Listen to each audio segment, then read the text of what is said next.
Hiya, Barbie. Hi, Ken. You want to go do a podcast? Sure. Jump in. Ladies and gentlemen, Barbies and Kens, Chelseas of all ages, and everyone else, welcome to Binging Barbie, a Barbie movie podcast. I'm your host, John, and with me I have my wonderful co-host. I'd hate to see how you treat a humble podcaster, Jay. I'll let you know when I meet one. For those of you just joining us, we are a podcast about Barbie movies. However, in the tradition of Barbenheimer, today we'll be talking about Christopher Nolan's latest film, Oppenheimer. We'll be diving right into spoilers, so if you haven't seen the movie just yet, I suggest you do so before listening. Yeah, this is the 12th film from Christopher Nolan. He wrote and directed it. It's based on The American Prometheus by Kai Bird and Martin J. Sherwin. Mm-hmm. And it's a biopic about Oppenheimer, the guy who made the first atomic bomb. Yes. This is also taking place during the Barbenheimer weekend that we have going on. Yes. So, yes. This is coming out the same day. Well, Oppenheimer came out the same day as Barbie. So these episodes are coming out the same day as well in that tradition. Yes. Because we like to support both Yeah, brilliant people. Yeah, they're big auteur-driven biopic, or like, not biopics. Barbie isn't a biopic. They're big auteur-driven films about important figures from the 20th century. Yes. And their impact on the world as it extends to today. Mm-hmm. But yeah, for Oppenheimer, we have cinematography by Hoyte van Hoytema, Nolan's go-to cinematographer since Interstellar. He's been working on all of those Nolan films. And then we have music by Ludwig Göransson, who is, of course, known for Black Panther, The Mandalorian, and Tenet. So this is his second time working with Nolan. Yeah, the story is in the Nolan fashion, a non-chronological retelling of Oppenheimer's life. You gotta love that. Yeah, this is my best attempt to sort out the chronology here for this summary. I may have gotten things wrong. I was kind of looking on the Wikipedia, kind of doing it from memory. Yeah, we've movie. both just watched this film once, correct? Yeah. So memory might be a bit fuzzy for a 3-hour film. Yeah, that we saw yesterday morning. Yes. But yeah, we start with Oppenheimer in Europe, and he's studying physics, and then he returns to the US and begins teaching at UC Berkeley. And his class in quantum physics becomes very popular. And then at the same time, he's getting involved in leftist politics and sort of attending Communist Party gatherings. More like social gatherings, not political gatherings. And he meets with Jean Tatlock, who's a member of the Communist Party. They begin a tumultuous relationship. And a while later, he meets Catherine Puning, who is a former member of the Communist Party and the wife of one of his fellow professors. And the two have an affair, and she divorces her husband to marry Oppenheimer after she gets pregnant. And they have a child together, and then a few other kids. The kids don't factor into this movie at all. Like, no. I don't know if we even learned their names. No, I mean, there's lots of things to be said about disappearing people. Yeah, and not just people who disappeared because nuclear blasts, but there's so many characters in this film, which we'll come back to later. But yeah, it's hard to keep track at times. Just know that he has 2 kids, and that's all you need to know. Yep. So yeah, with the start of World War II, the U.S. government begins recruiting physicists to figure out how to make an atomic bomb before anyone else can. And even though he's considered a security risk because of his ties to the Communist Party, Oppenheimer is chosen to lead the project. And so to keep as much secrecy as possible, they build a town in Los Alamos, New Mexico, where scientists can live with their families while they work on the project. There are initial concerns that the chain reaction required to set off the bomb would end up igniting the atmosphere, destroying the world, but further calculations reveal that this is unlikely. But it does come back later. It is an important thing later. Yes. But the project continues, and even after Germany is defeated, they keep developing. And after a successful test, 2 atomic bombs are dropped on Japan. That brings an end to World War II. Yes. Well, that's like a good portion of the film right there Yes. in one sentence. But yes, that's pretty much the basics. Yep. That's like maybe the second hour of the film is that. Mm-hmm. Mm-hmm. Um yeah, kind of glossing over stuff here so we can get into the actual discussion.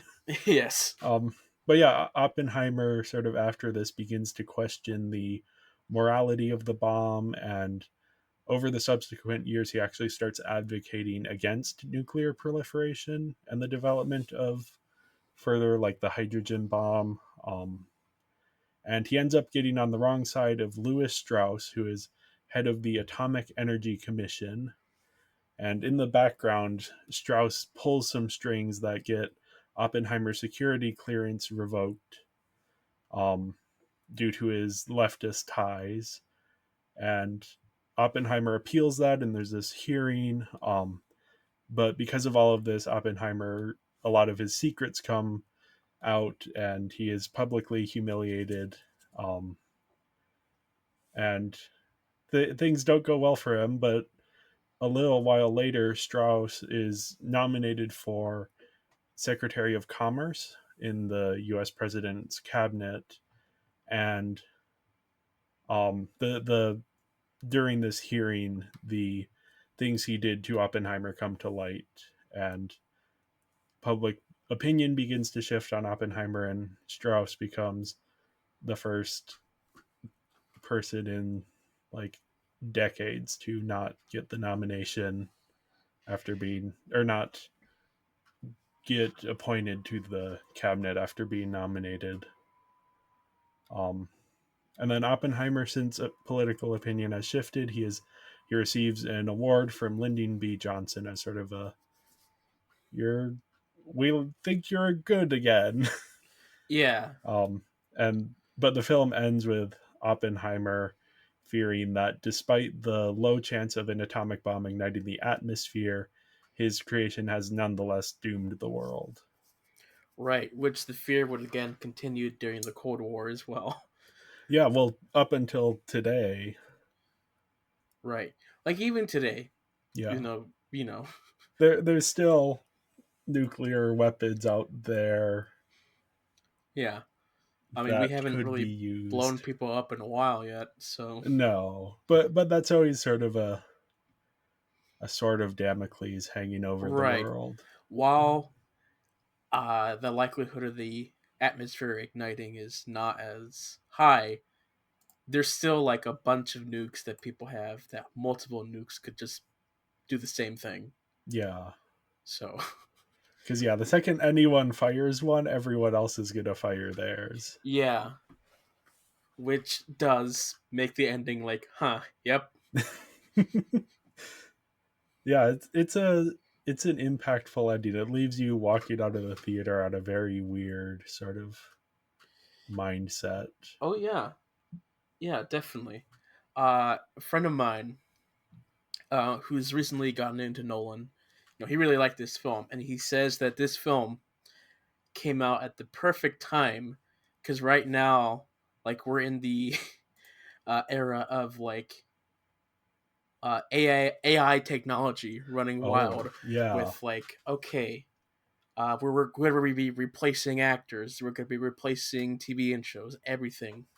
So this tool, which initially used as something to help, is now becoming terrible and replacing everyone.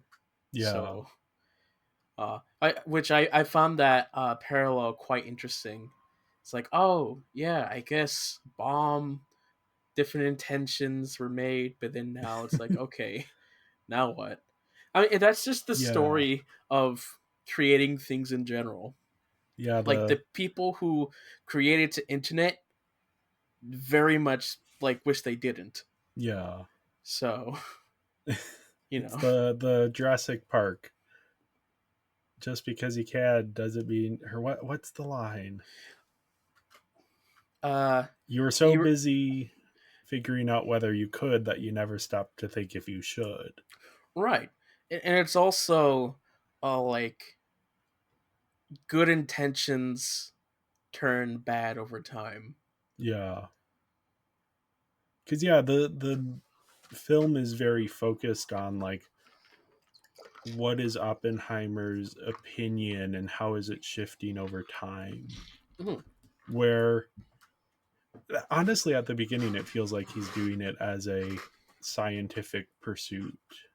Right. Just like a I can we do it? And then can we do it before Germany does it? That becomes sort mhm. of a thing. And then eventually it turns into um well, if anyone's gonna have it, then we should have it. And then it becomes more of like his justification becomes, well, as soon as someone uses it, then that'll stop all war. And then after the bombs are dropped in Japan, then he no longer really has that justification because even though it ended World War II, it did not stop all war. Sure. And he did try saying it's like, okay, we have to share this with the world, and figure out a solution to this, Yeah, which I found very interesting. Like, you look at history from years later, and you're like, oh yeah, that could have helped fix a lot of issues. Like the Treaty of Versailles, the end World War One, is one of the worst things ever. Like you take a look at what happens, like that, like helps put World War Two uh, on the brink, but it also helps set up things for the Korean War and yeah, then the Vietnam War. All points back to the Treaty of Versailles, and it's like, yeah, it is an interesting look to look back on history and be like, oh yeah, that could be prevented so much differently if we were just decent human beings and just told people, yeah, okay. yeah. It is sort of the thing that this film is wrestling with is the legacy of this person who created something very destructive and then spent a lot of the rest of his life trying to atone for that. Mm-hmm. And it spends less time on that atonement and more time on the creation and then the sort of fallout of it. and and also the corruption that came with the creation, Yeah, in that people above him took control. yeah. Now, I don't know what your thoughts of this are in Nolan's career. For me, I've been down on Nolan for a bit. So I was surprised how much I like this. I think this is Nolan's best since Inception and maybe his magnum opus. Like, this might be the best film he has ever and potentially will ever make, even if it isn't my favorite of his, Sure. just from like an artistic perspective and how he's centering it on one character Mm-hmm. and then sort of building it, and the pacing of it is very well constructed and the themes are deep, and yeah, the filmmaking is very sort of inventive in how it's presenting the material. Yeah. um we've talked a lot about Nolan over the years, Yeah, and like the one consensus is that since Interstellar, since his brother stopped writing with him, the writing for his films just has lacked a lot. And yeah, so coming into this is the best written Nolan film that Nolan written himself. yeah, Um, it doesn't have the crazy visuals that we've come to know him from the past couple films. Um, because there's not usually he's like there's a lot of action, there's the different concepts like Tenet. Yeah. the practical way they shoot things. Um, but here, it was so interesting.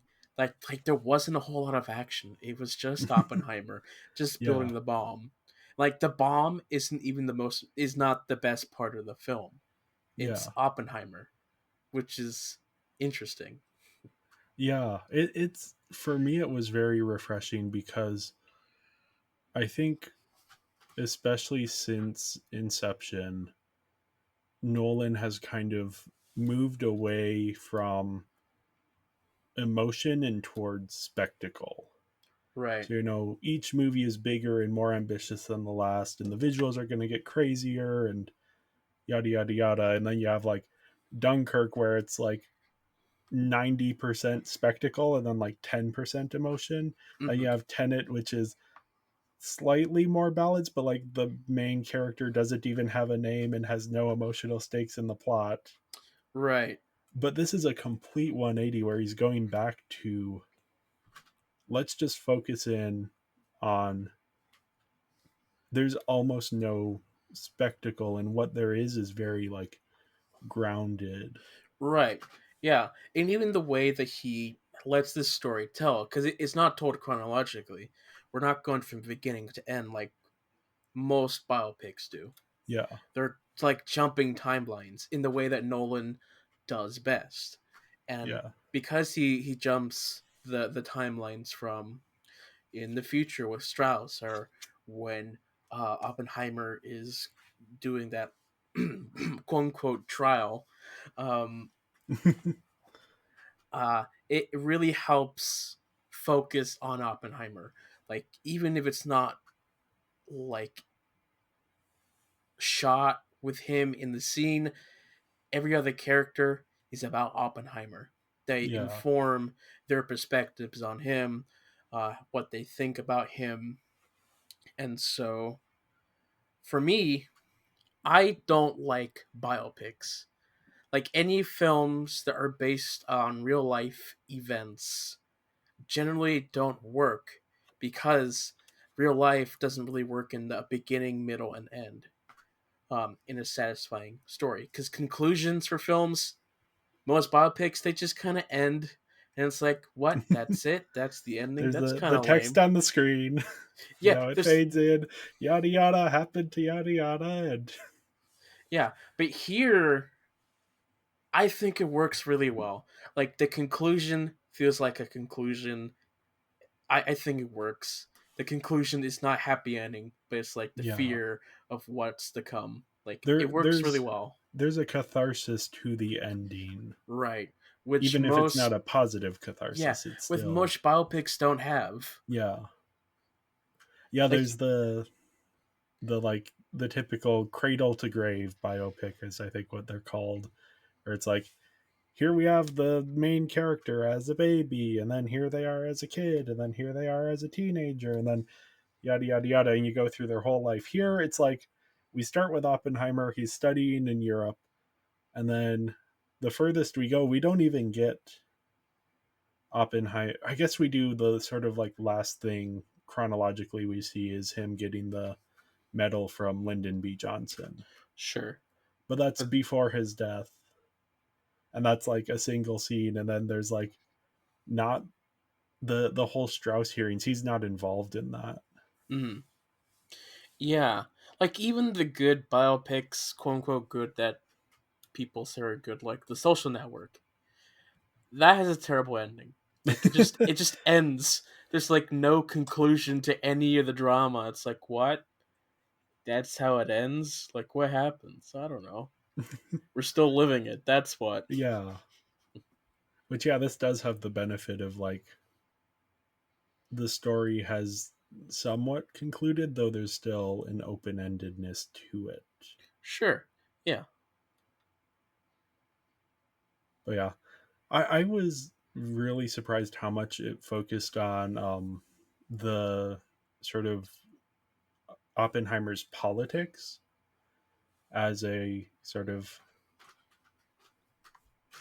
the way it dives into that. And I part of the reason it stood out to me is I recently read The Deviants War by Eric Cervini. And that is a book. It's said it goes from like the 50s through the 60s through the 70s, but a large part of it is dealing with pretty much this exact same thing of security clearances. And in this book specifically, it's talking about gay men being denied security clearances because of their sexuality, which was seen as a security risk, um, because they could be blackmailed theoretically. Mm-hmm. Wasn't much Mm-hmm. evidence of that, but sort of the way that this security clearance, because if you are, and the Deviants War focuses on a different physicist, who eventually became a founder of the gay rights movement, um, but who wanted to, he was like an astronomer who wanted to work with NASA as they're involved in the space race, but he couldn't because he couldn't get these security clearances. So he was essentially blacklisted for his sexuality. And then we have a similar thing here happening with Oppenheimer, but it's about his politics. Um, and not even his politics so much as the politics of people he is friends and family with. Mm-hmm. Um, and that even ties back to Hollywood itself with the blacklist, which was where certain people within the industry couldn't get work because of their ties with communism.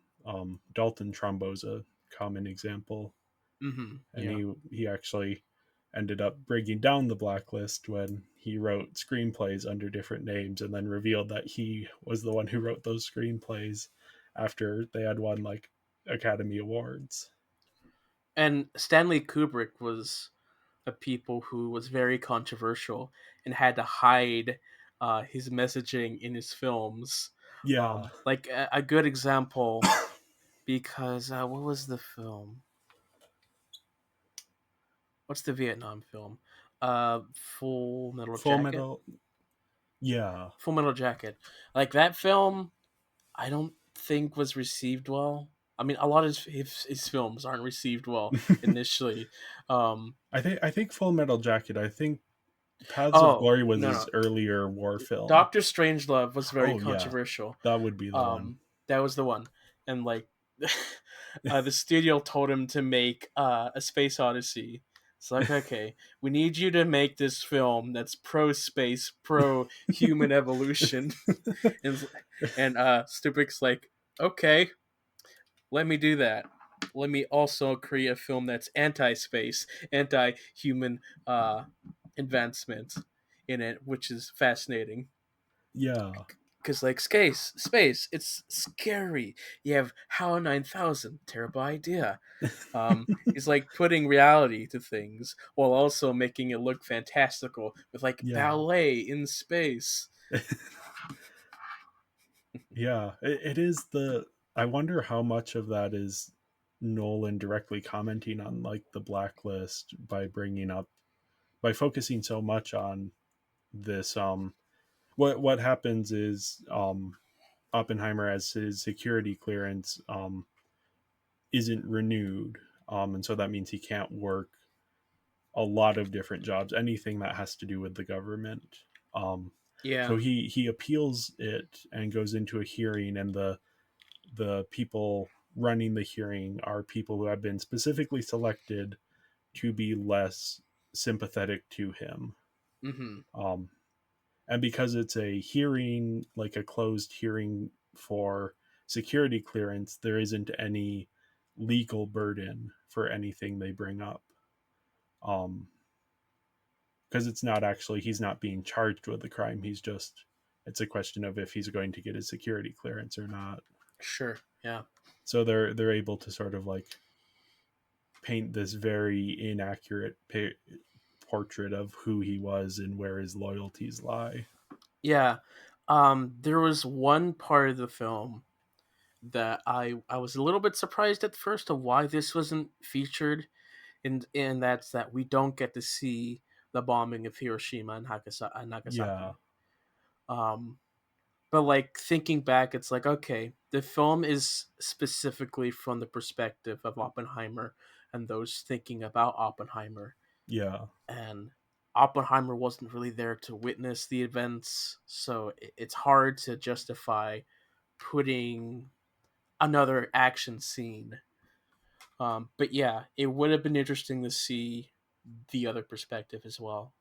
Yeah, I did find myself kind of missing the not even necessarily seeing the bombings, but seeing the Japanese perspective or having a character tell us the Japanese perspective rather than just hearing it second or third hand from other people. Yeah, But that is also the thing of like I would be more interested in a Japanese filmmaker diving into that. And there have been Japanese films that are about sort of the fallout of World War II. One that I've been meaning to watch and might watch now as sort of a chaser to Oppenheimer is Grave of the Fireflies, which is not sure. about the nuclear bombings, but is about sort of the experience of innocent Japanese civilians caught up in this, And then of the horrors course, of war. very popular came Godzilla.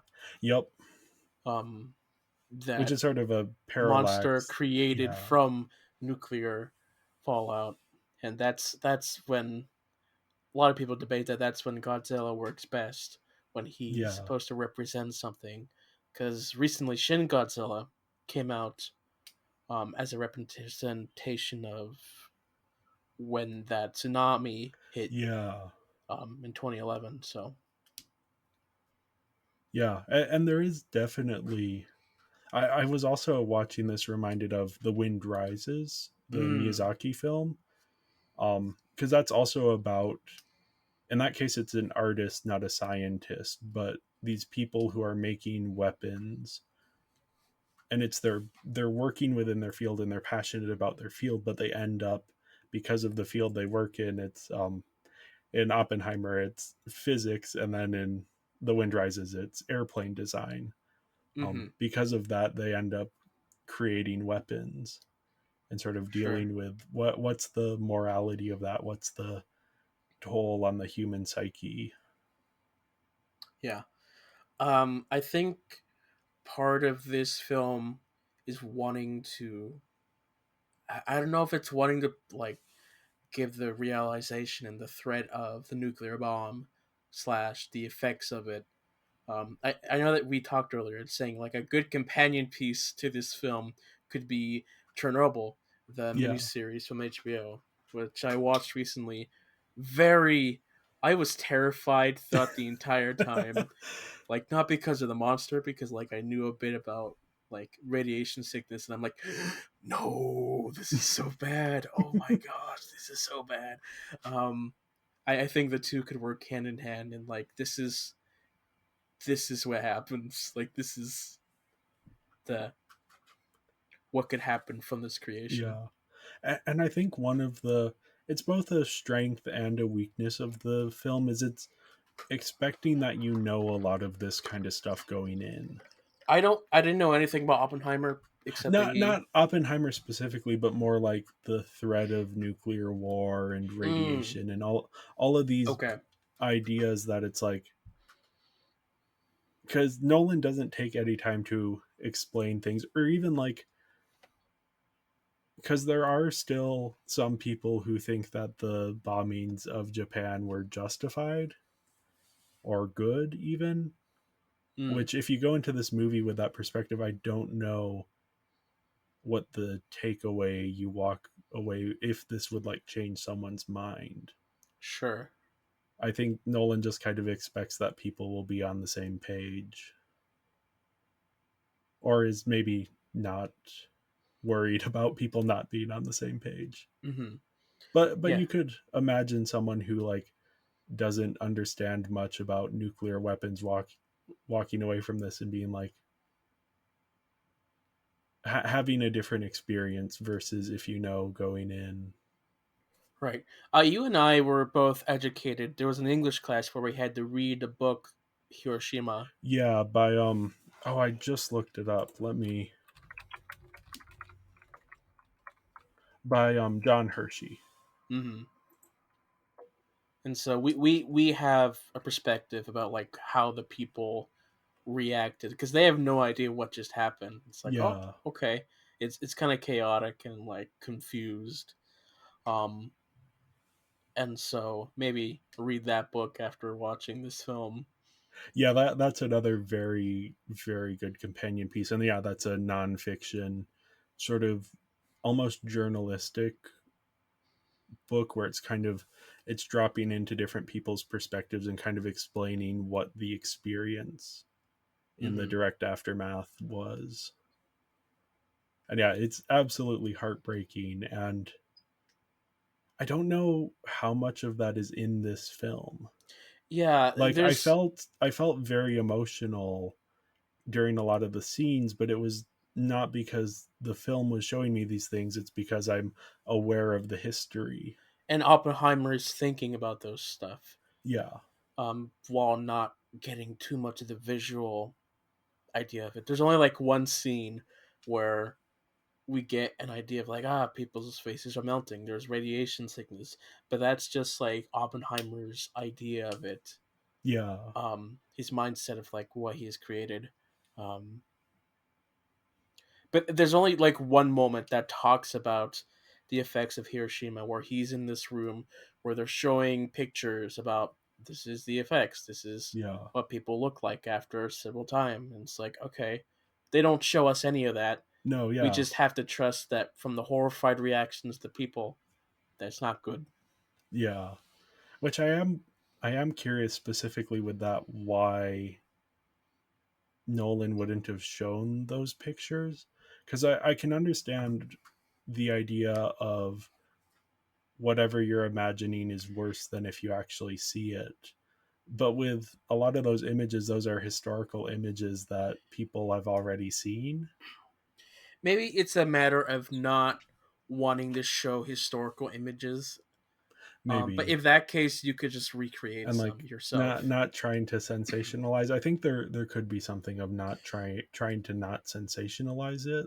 Sure. Um which yeah, I think that's fair.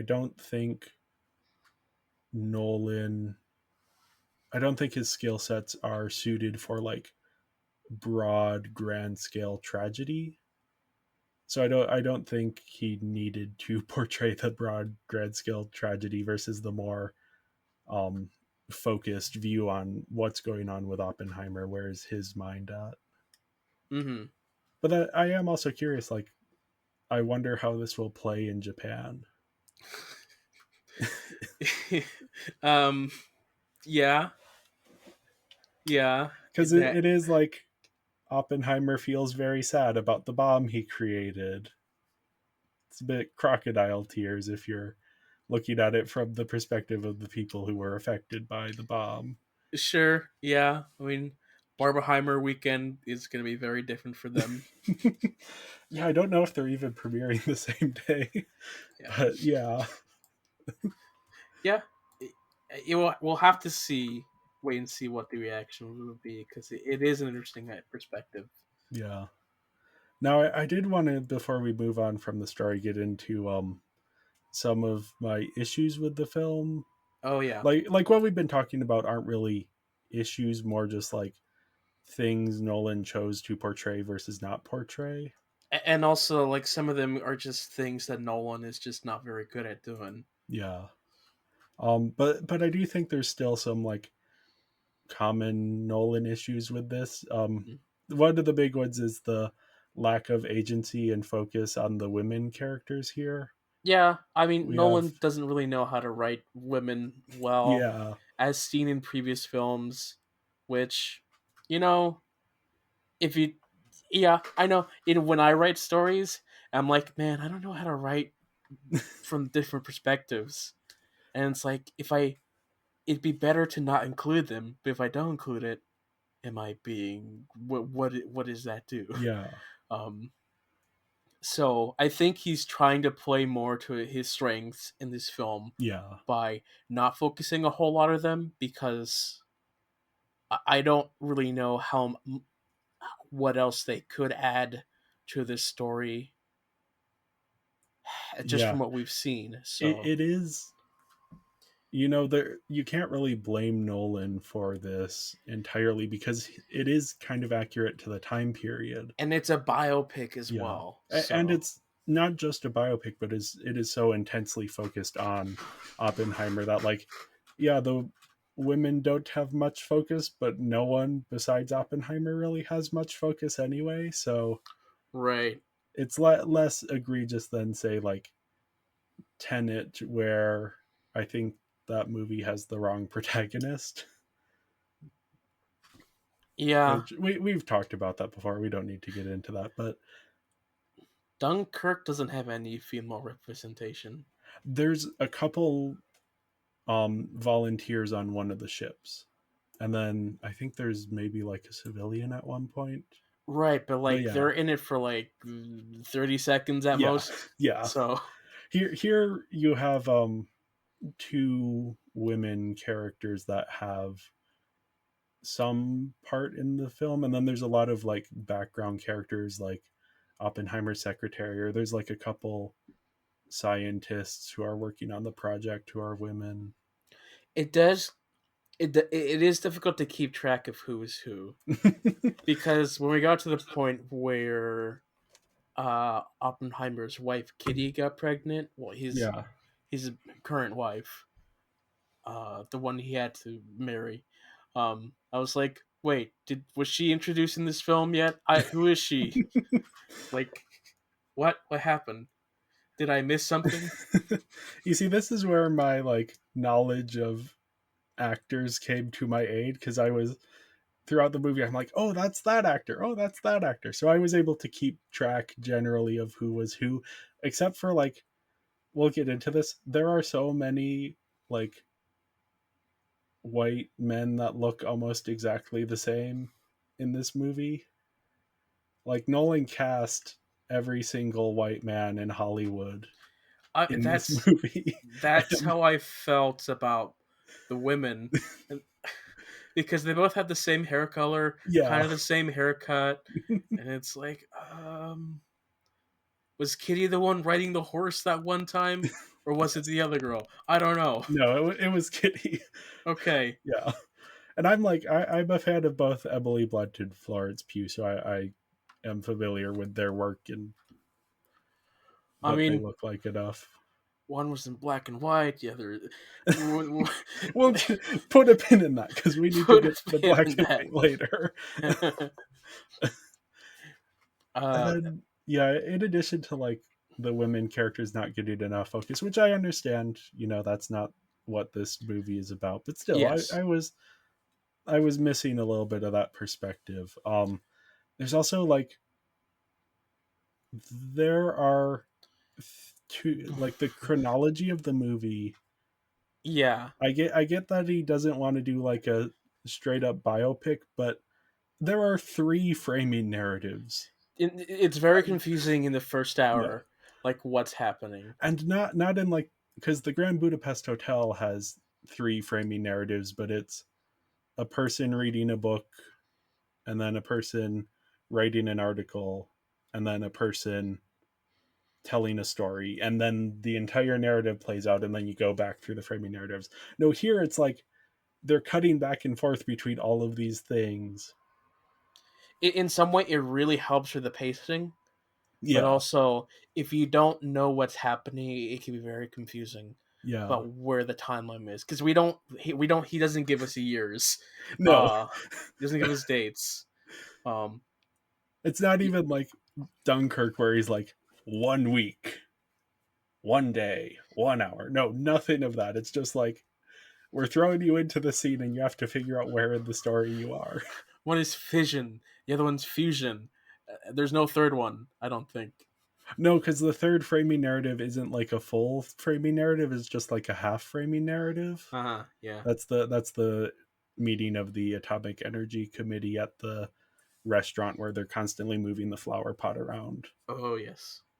Which is a framing narrative within a framing narrative. Like, it's too many.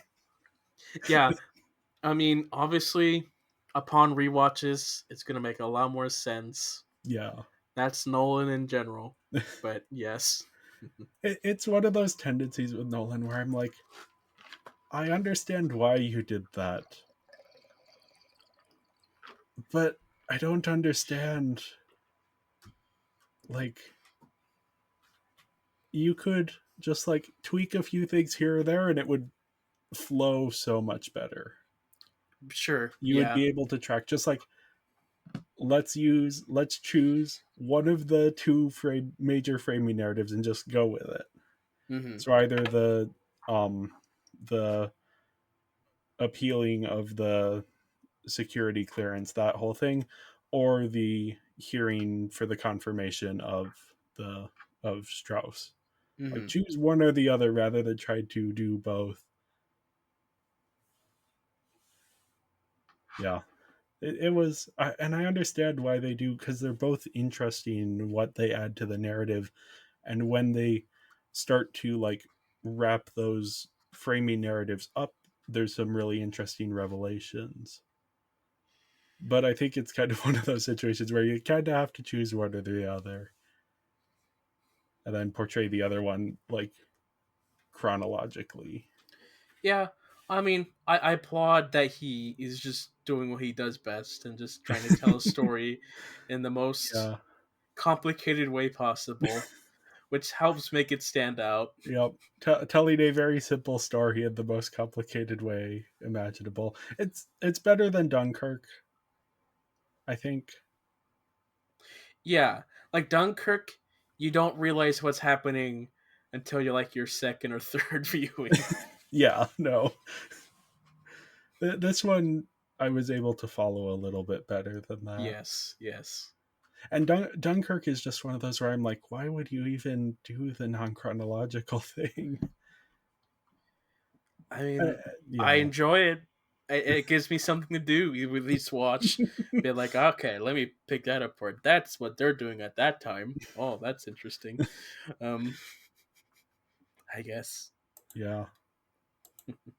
In any case, I gave the story a 4.5 out of 5. I think part of that is for the writing as well. Yeah, yeah. Um, I give it a and three despite point eight. despite my hangups, I do think this is Nolan's magnum opus. It isn't my favorite of his, but this is like, when people go back, like, what's the best Nolan film ever? I think they're gonna say Oppenheimer, assuming he doesn't make one that's better, which who knows. Yeah, Tenet too. Tune it. I guess it would be, what if it's Tenet, but it's TU and Twenty. U2? Tune it. Like two note. Let's move on to the characters before we Yes. think Move too on much to the about this. characters. There are too many characters. Too many, and yet most of them don't do anything. Yeah, Because we like have Oppenheimer, and he's the main focus. you have Oppenheimer, and that's it.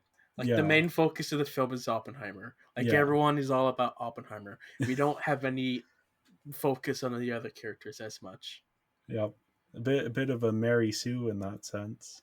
Yeah, I mean, do I'm what joking do with what, that, yeah, obviously. do what you gotta do. You know. Yeah, Yeah, it is very narrowly focused in on him, which, like, I can't complain about too much because the movie is Oppenheimer, not the Oppenheimer and Manhattan Friends. Project. Yeah, Oppenheimer and Friends. Yeah, we do get such a good sense for his life and his thoughts and like what's going on in his head and all of the like changes and how he's feeling at different moments.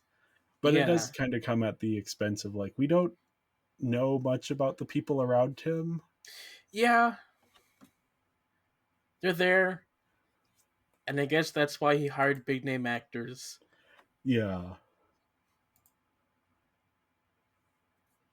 yeah. It's part of me is like, oh, I wish we had gotten to spend a bit more time with certain people. But then another part of me is like, it works for what the film is doing. Yes, for because we know what the film is about. It's Oppenheimer specifically. I Yeah, can forgive the just how other characters aren't utilized. But then you have like small characters that have so much to do with the plot, just with everything. Like what's her name, Leon, the that one girl he dated, was it Leon? The Jean? Jean, yes, wrong letter, not lean, Jean. Yeah, which Like we can jump in. I'm realizing I didn't even put her on my character list yeah, here. like she's in this film for like 2 minutes maybe, but More like like 10, mm, I don't know if it's that much. because she has several major scenes. Sure. But she's not in a whole lot. But what she is to Oppenheimer is very important. Yeah, But like I don't really ever feel the connection to her. It's just yeah, kind of we jump around so much, we forget about her, and I guess Kitty is now in the picture, so let's forget yeah. about her. And Kitty is, I think, sidelined even more. Like we don't get a good understanding of their relationship. Yeah, all we know is that he tells her to put out the sheets or not.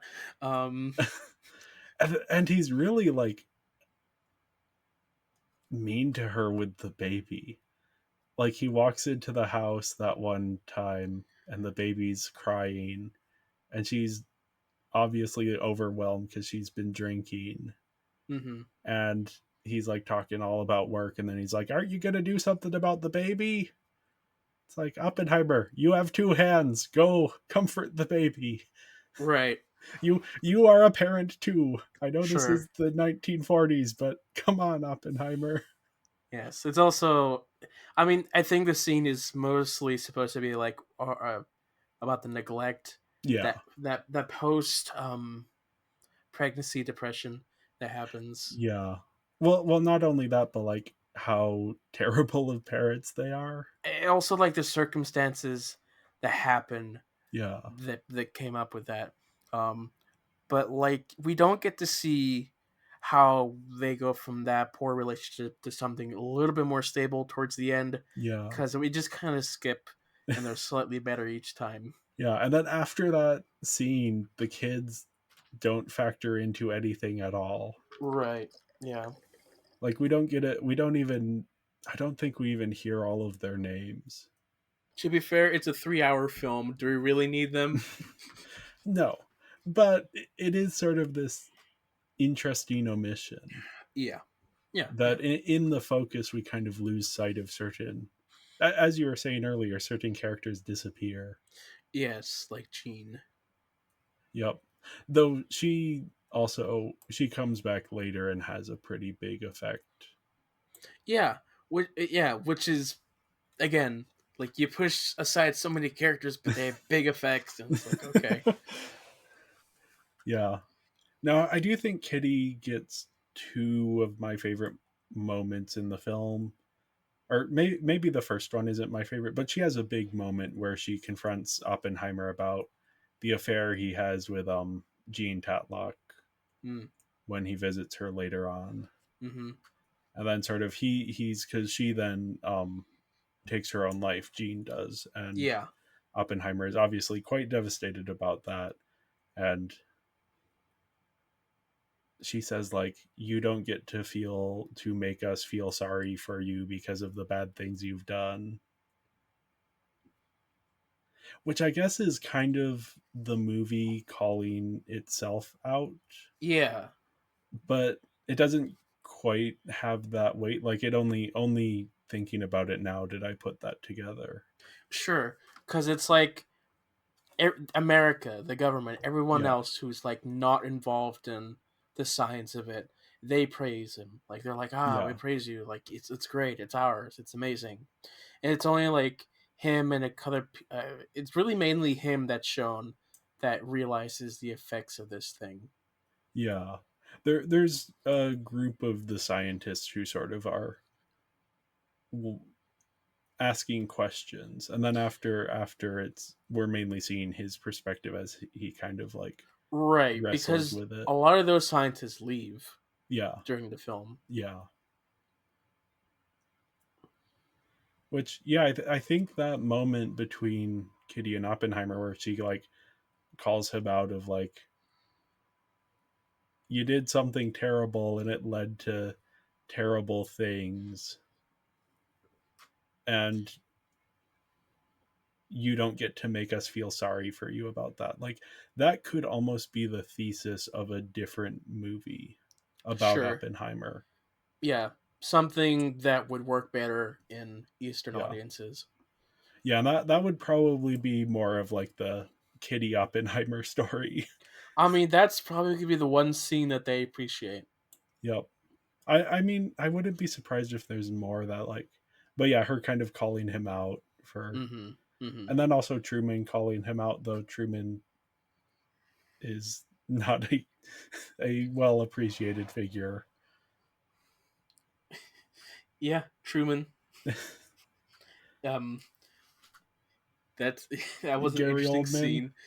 Oh, that was Gary Oldman. Yeah. Oh, my gosh, Gary, he just hides so well. I just don't recognize him at all. Yeah. The other scene I really liked with Kitty was when, because throughout the process of this like hearing about his security clearance, Kitty's like, you need to fight them more. You need to stand up for yourself. Yeah, And then she finally gets her chance to testify, and she just absolutely rips into the entire process. that was a fun moment. Yeah. Yeah. And a real catharsis, because we've been sitting with Oppenheimer. As she sort of points out, he's tried to make himself a martyr and he's Mm-hmm. feeling bad for himself. And so seeing her stand up like that, it's like, yeah, I want to see more of this woman. I want to see Mm-hmm. her motivations and why is she still with Oppenheimer? What is going on inside her head? But the movie is very focused on Oppenheimer, and again, this is not it's not Kitty Oppenheimer the movie, it's Robert Oppenheimer the movie. Yeah.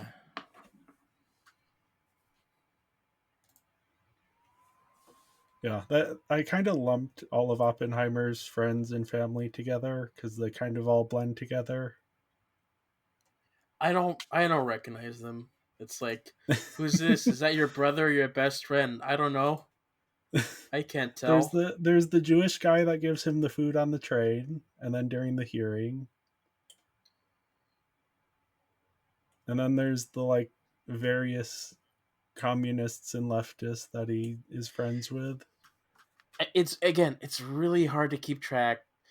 Some of this is in black and white, and so that just makes it hard to recognize people as well. Yeah. And I had the benefit of I know who a lot of these actors are. So Yeah, like, but like for someone who like only recognizes a couple, it is really hard to keep track. yeah. Really hard. That But might you honestly just kind of like, be not only the politics, but like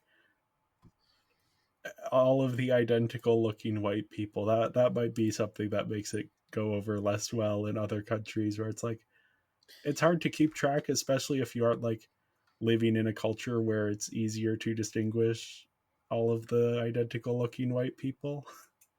yeah,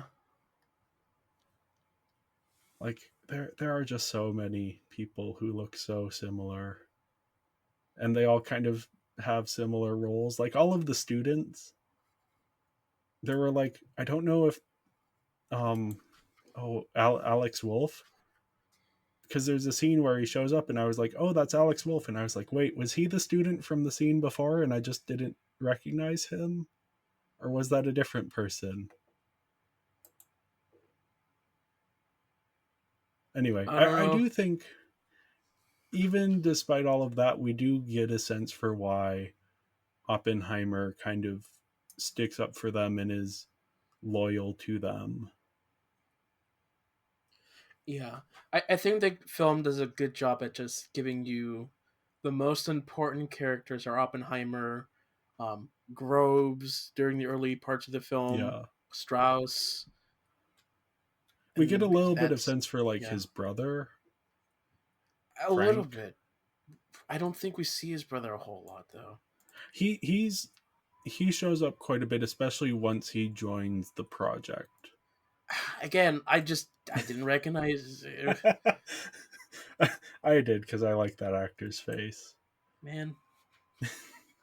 Like I can pinpoint a voice actor. I cannot tell you actors. Guess you gotta focus on their voice then.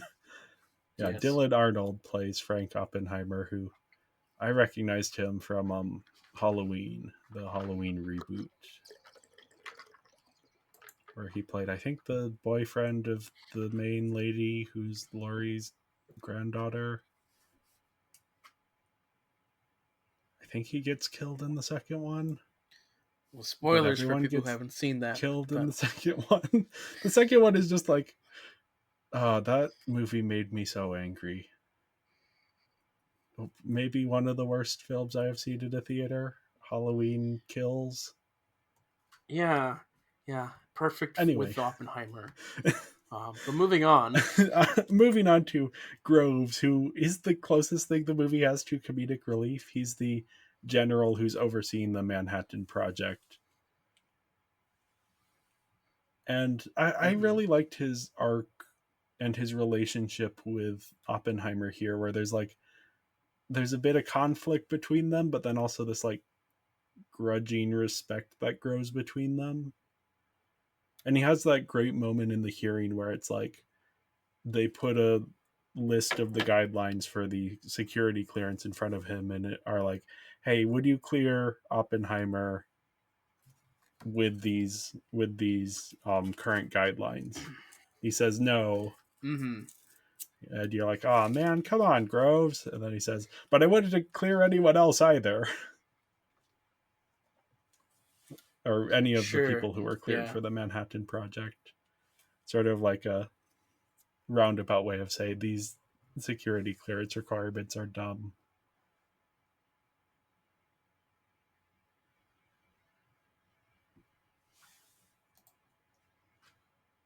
Then we have Strauss, who is the antagonist.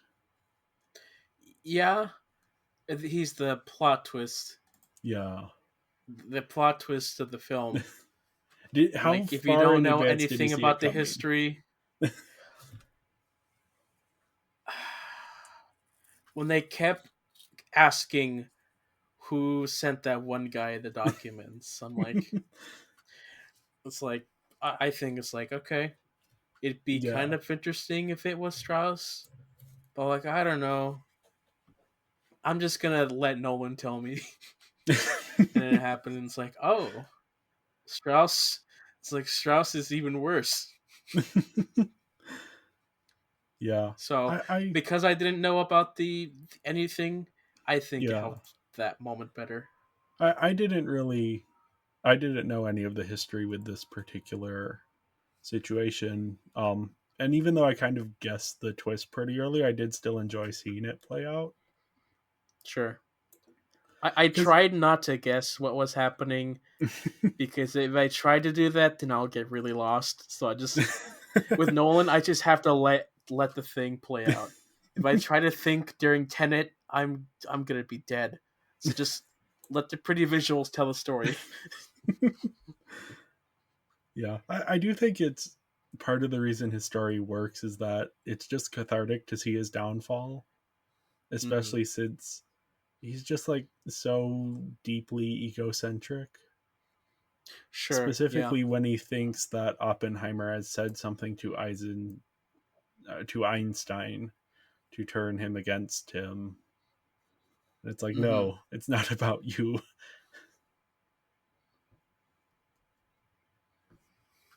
Yeah, I think a lot of that, because that is the biggest chunk of the film that is moving away from Oppenheimer's perspective.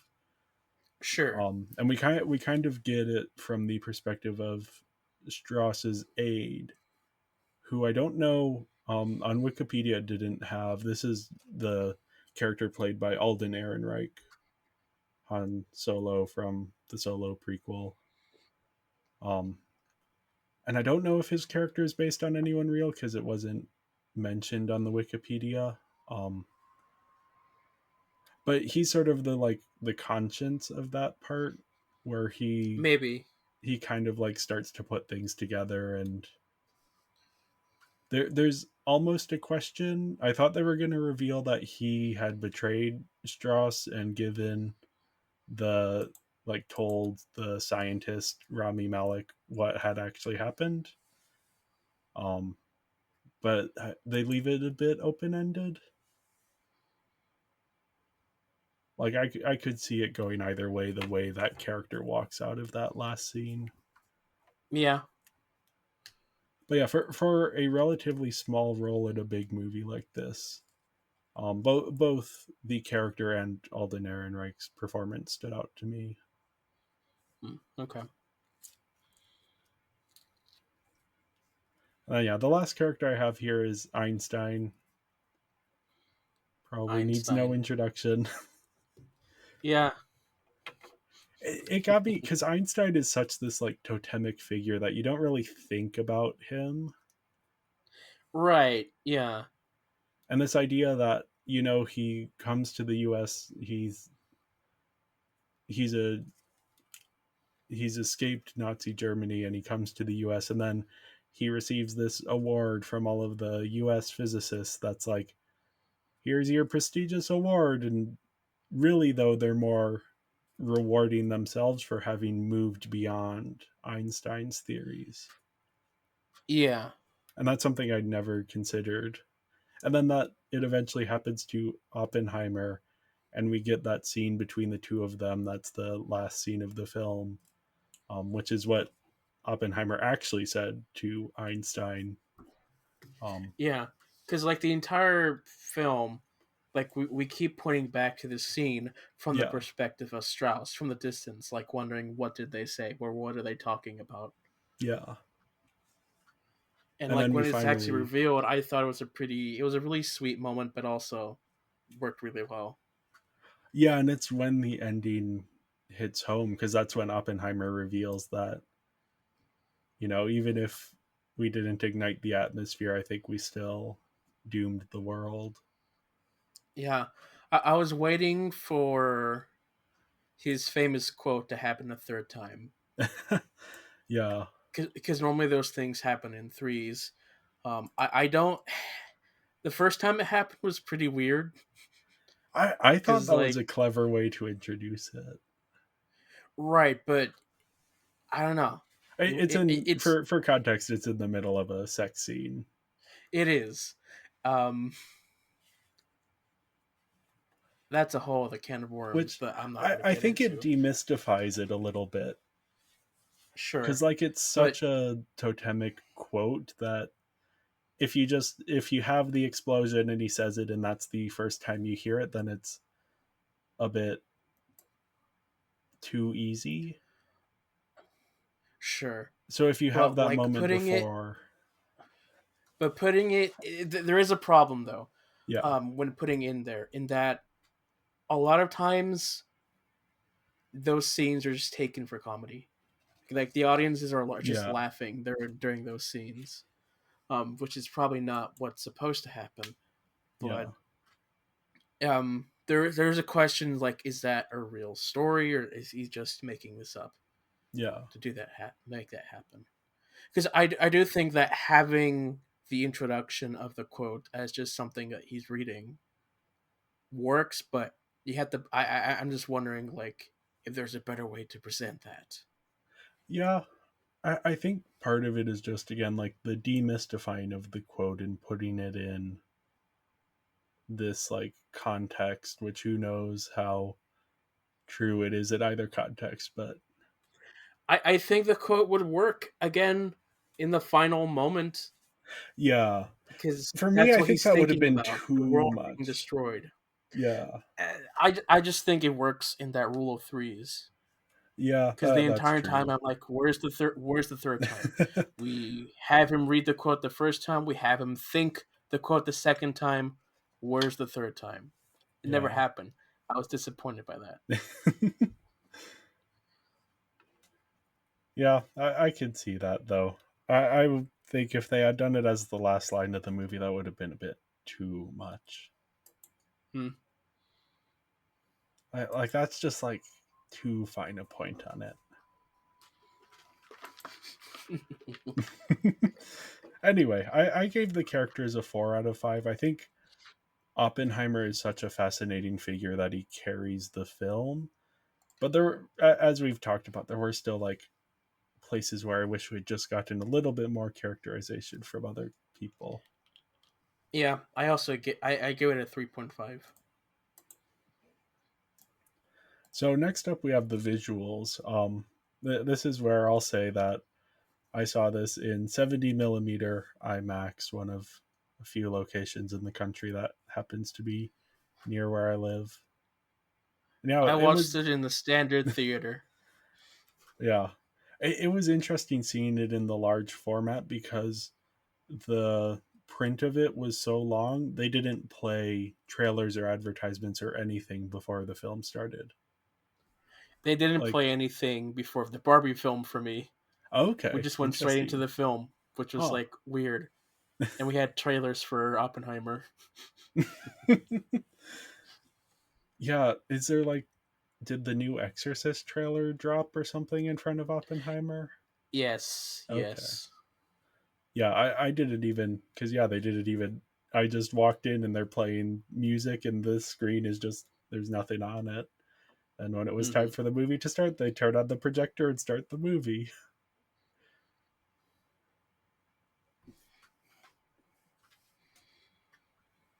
But yeah, as for like the visuals themselves, there's the cinematography is just so beautiful. Yeah, It's like there's maybe, nothing special going on, but it just yeah. looks great. And like you get the New Mexico like vistas, and especially like the way the IMAX print works is it's actually, it'll switch between like the full IMAX and then like a slightly narrower, or like cutting off the top and the bottom. Well, not really cutting off because the camera wasn't actually capturing that, but yeah. So for a lot of those like wide vista scenes, you get the full screen and you get to see everything, and it's like filling your vision.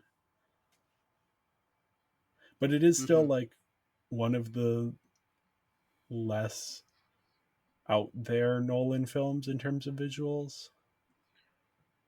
We don't Yeah, have like cities folding. besides besides the just the idea of getting a look into Oppenheimer's head Yeah, about the visuals, the cutaways to like explosions, bombs, atoms, and then the biggest visual spectacle is just the bomb, and it's yeah, just normal looking explosion. Really, the sound design. We'll talk about that later, yeah, but the sound design is what really makes the visuals pop. yeah. And I do think like the occasional moments where we intermingle the imagination with the reality was really cool. You Hmm. mentioned the atoms; those are very common early on in the film, where we're seeing atoms interacting with each other from Oppenheimer, sort of what he's imagining. Then we have like the scene where they're talking about missiles and imagining this missile flying past a plane. And Oppenheimer imagines himself in the seat, and then that comes back later at the end of the film as this sort of like the destruction of the world scene. Yeah, because And like then the bomb was just something that you had to drop from a plane. yeah, Like the missile bomb hasn't been invented yet, but he's imagining that future where it's yeah. like it can become so easy for that thing to happen. And then there's like a paper map that gets laid out at one point, and he imagines like almost like raindrops hitting it in ripples as like the representation of like the missiles. Hmm. Yeah, it was. And then there's even like the strategic use of nudity in that one scene in the hearing room I think that's where the only part where that really works I in yeah, this film. I don't mind it in general because it's like But whatever. like But that it when it's didn't like, really add anything to the film besides yeah, being that one scene where interesting. it's like he's been metaphorically stripped down to nothing. That was effective, Yeah. metaphorical. And then we see Kitty's imagining of this affair happening. That's where things were like more comical in the audience. Okay. I thought it was a really interesting visual, though I can see how that would, it's kind of absurd enough that I can see how it would come off as, But also, like, the film doesn't really do much to set up Jean or Kitty together for that to make sense to me. It's yeah. like, okay,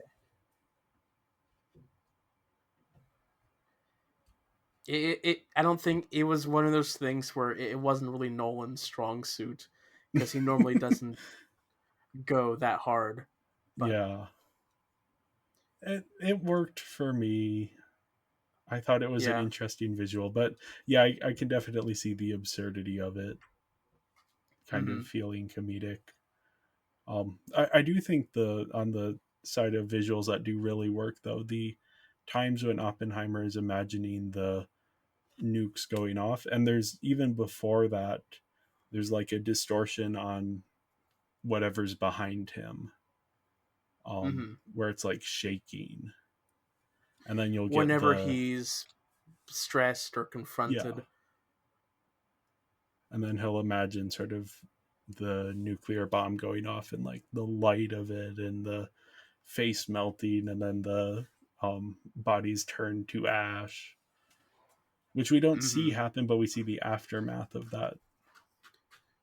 And yeah, Yeah. it's a clever way to show the destruction without showing the destruction.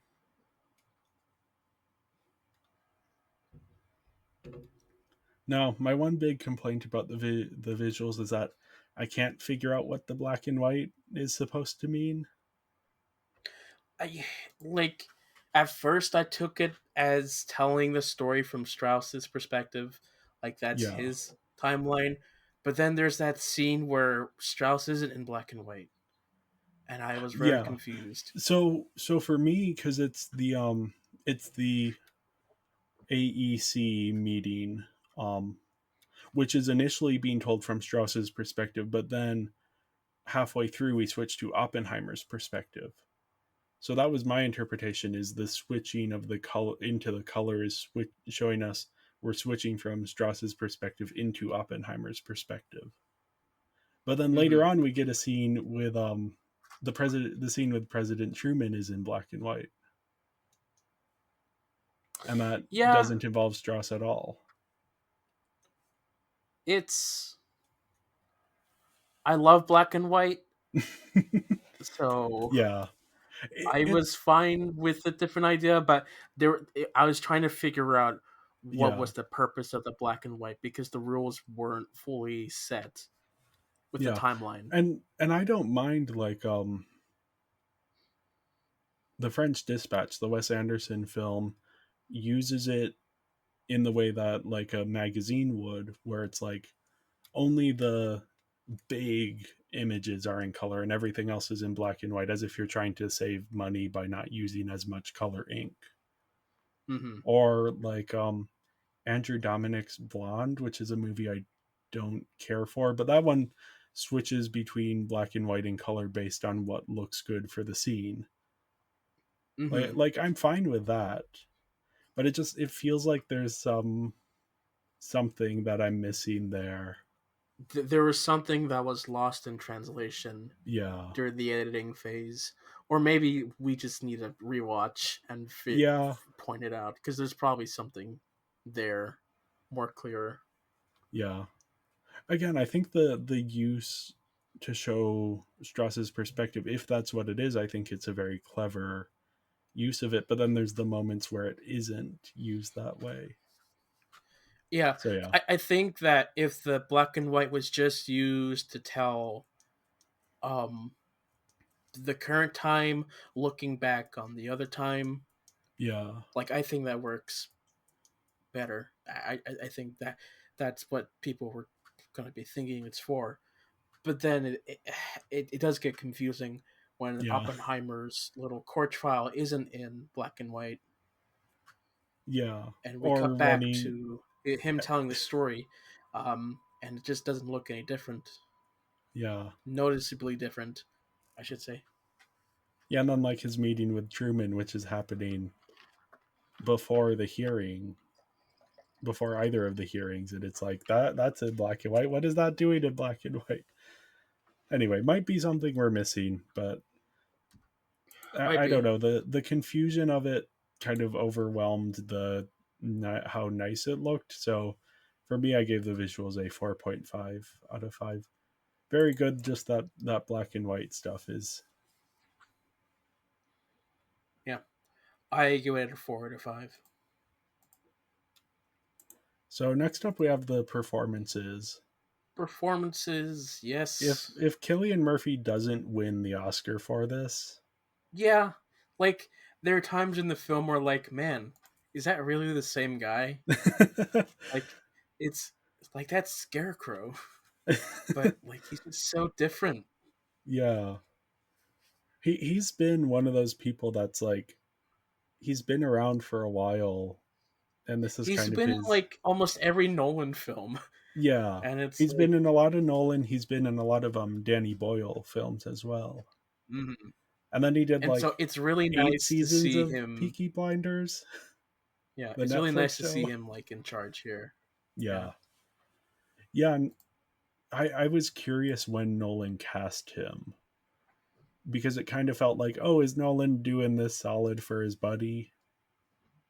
But no, he definitely brings such complexity to the role. yeah. No, I was. It was always fun watching him for Yeah, the film. Like he did a really good job. yeah. It's difficult to talk about because he disappears so entirely into the role. Mm-hmm. Yeah. Now, my other favorite performance in the film was Matt Damon. He's just Mm-hmm.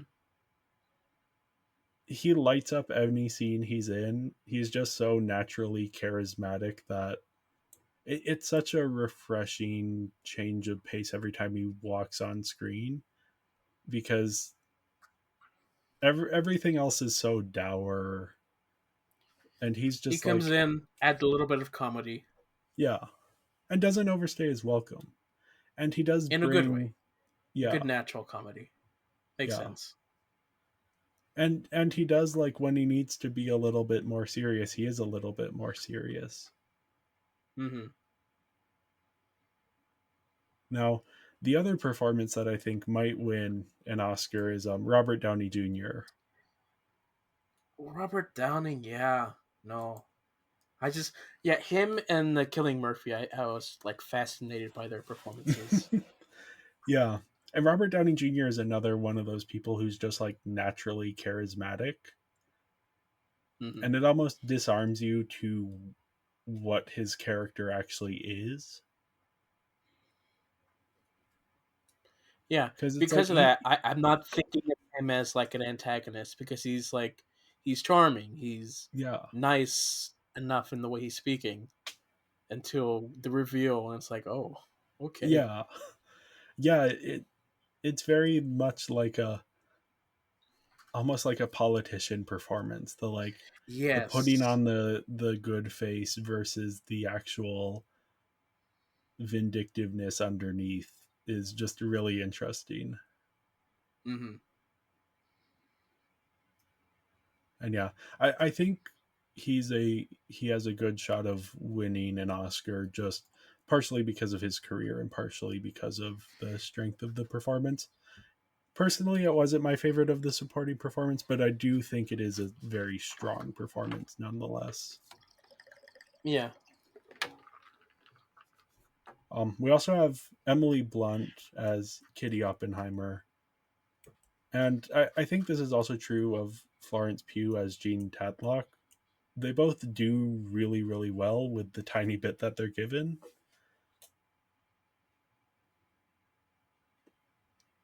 Like they create characters who feel like full characters, even though the script doesn't necessarily give them full characterizations. Mm-hmm. And then, yeah, we just have a ton of people in supporting roles here. The cast list is so long, and it's so many people that are like big names. Like Casey Affleck, who's won an Oscar, shows up for 2 scenes. Rami Malek, who doesn't have any speaking lines until like the last 20 minutes of the film. He's the scientist that shows up at the confirmation hearing. Mm-hmm. And he's also an Oscar winner. Kenneth Branagh, who has, I think he's also, yeah, he's won Oscars, maybe not for acting, but, and he's been in quite a few Nolan films, and he just has like 2 scenes here. Yeah. Yeah. David No, like there's a lot Dastmalchian, of recognizable faces, but like they don't yeah. have a whole lot of screen time. Jason Clarke, he has like some stuff to do. Tom Conti as Albert Einstein is a joy. Hmm. Dane DeHaan as like a vindictive army, like the second in command to Matt Damon. He had some scenes. I already mentioned Alden Ehrenreich, who was I thought was pretty Mm-hmm. good in his role. Jack Quaid shows up and has like 3 lines. Just so many people, and a lot of people who look very similar.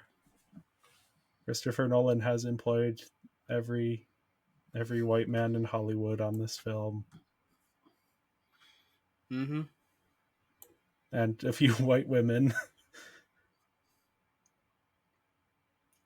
Gary Oldman shows up. Like, yeah, it's just everyone is in this. It's interesting that this is another similarity with Barbie, because Barbie also has like a huge cast list of a lot of people who don't get much to do. Right. One is very diverse. The other one's time accurate. Yep. Yeah, very very much the kind of thing where like, okay, yeah, this is accurate to the time period, but also, and like the people who were allowed to be physicists in this time. But also, I Mm-hmm. can't keep track of who's who entirely. Right. Yeah. Now, again, I know who a lot of these actors are, so I was able to kind of. But if you ask me any character names, nope. I know Oppenheimer, I know Kitty, I know Jean. That's it. I know Einstein. There's Oh, Teller. There's Einstein. Yeah, Strauss. yeah. There's that one prosecutor guy, but that's about it. Frank, I know Frank Oppenheimer. Yeah. So yeah, And then I there's the gave other scientist. yeah, I gave the performances a 4.5 out of 5.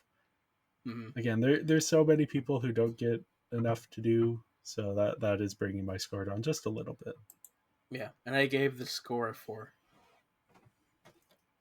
So last up we have the music, Oh yeah, which the score is just phenomenal. yeah. I was not impressed with Ludwig Göransson in Tenet, um, mainly because the idea for that soundtrack was to make it sound the same going forward as it was backwards. Okay. But because of that, it just sounds dull. Here, it sounded really good. Yeah. It was kind of like almost Hans Zimmer esque, Yeah. which Hans Zimmer esque for Nolan films, and so that worked really well. I enjoyed the score, but the one thing for me that caught my attention was the sound design. Oh yeah. Not talking about the sound mixing of the audio, because that's a whole other thing separate from the design of the world itself. Yeah. The bomb explosion, the sound design makes that scene. Yeah. Um, this scene where he's in the auditorium, the sound design, my gosh, just captures my attention. there's a lot of really good moments with sound design. Like the moment with the stomping of the feet, they kept like teasing it Yeah, the entire time, making you wonder like what is that sound until you get to it, and it's like okay, interesting. The sound yeah, design just Nolan has really good sound design but poor mixing. yeah. So I would agree with that. And I didn't take off any points for the sound yeah, mixing, but that is an issue occasionally here, much less than Tenet, which was I was very thankful oh yeah, for like because I could hear the dialogue in the standard theater most of the time, yeah, which is in great. IMAX there were a couple times where I was, but also the sound is so overwhelming in IMAX, and like all of the noises and like the explosions were terrifying in IMAX. Like because they're almost jump Yeah, scares. You don't know when, because like the you see the explosion, but it's so far away that it takes long for the sound to hit. So you don't know when the sound is gonna hit. yeah, no, when the explosion hit and there wasn't any audio, like I was adjusting in my seat because I knew that it was gonna come, it was gonna hit. I was like, oh boy, here it comes. I could feel my body tingling. I was like, oh yep. You know, like when you're driving and you're going down a hill super quick, and you just feel that tingle, Yeah, like, and you, yeah, that's kind of what it felt like when the audio just when it cut to different things. It's like, oh, okay, here we go. yeah, it really builds the and because the noise has been so overwhelming up until that point, and then it's suddenly just silent. And yeah, I think because silence is an underappreciated aspect of sound design, and like where strategic use of silence works best. Like Interstellar has one of my favorite, not jump scares because there's noise, but jump scares because there's suddenly a lack of noise. In the black hole. No, in the when the Matt Damon character Oh is, yes, oh yes, Doctor Man. yes, when he's trying to um commandeer the spacecraft, it ends up not properly locking on to the airlock and blows himself Mm-hmm. into space. And there's like he's talking in the middle of the speech, and then suddenly it goes silent as he gets like thrown out of the airlock into space. Yeah. So yeah, the Um. this scene reminded me a bit of that, sort of the strategic use of silence. Mhm. Yeah. Oh, I can definitely see it now. I have a professor in university in a sound design course where he loves Nolan films. Like he always uses examples from Yeah, Nolan films for sound design. Like I can just imagine him using this moment in class to teach us about the importance of silence and building to silence. Like, oh, just an expert level sound design on just silence in this film yeah, and just building the tension. Just it's great. I can't wait. yeah. So yeah, I mean, not just the music, but kind of the sound design as well. I'm not subtracting any points for the dialogue I couldn't hear, because that is a given with these Nolan films. And here it was much less egregious than it has been in the past. So I gave it a 5 out of 5. Yeah. Oh, I gave the score a 4 because we're just talking about the music. If it was sound design, I would include a point 0.5 to that score. Just really well done. Yeah. So my final score is a 22.5 out of 5, which is a 90% or a 4.5 on our 5-star scale. And I have a 19.3, which is 77.2%, or 3.86 5-star rating. Yep. So our average is 20.9 or 83.6%, which is a 4.2. And just for fun, I know we are ranking this on a different curve than we ranked the Barbie movies on, but I did type it in to figure out where this what what this falls in our favorite Barbie movies. So Oppenheimer is, according to my list, It is my third favorite or fourth favorite Barbie movie. This is behind Princess and the Pauper, Barbie 2023, and Magic of Pegasus. John, this is your sixth favorite Barbie movie. Oh. It's right behind Rockin' Royals and right ahead of Rapunzel. Mm. And then our overall ranking has it at number 3, right behind Magic of Pegasus and right in front of Rockin' Royals. So sort of the upper echelon of Barbie movies. Not quite Princess and the Yes. Pauper level, but still near there. Yeah, top five for sure. Yeah. Good Barbie movie. Yeah, very very odd as a Barbie movie. Yeah, it's more focused on Ken than Barbie, but yeah. Oppenheimer. Ha. I thought this was supposed to be Barbenheimer, but there's no Oh yeah. Barbie in this. Yeah, this is more of like a Kenergy movie. Energy. It's from Barbie.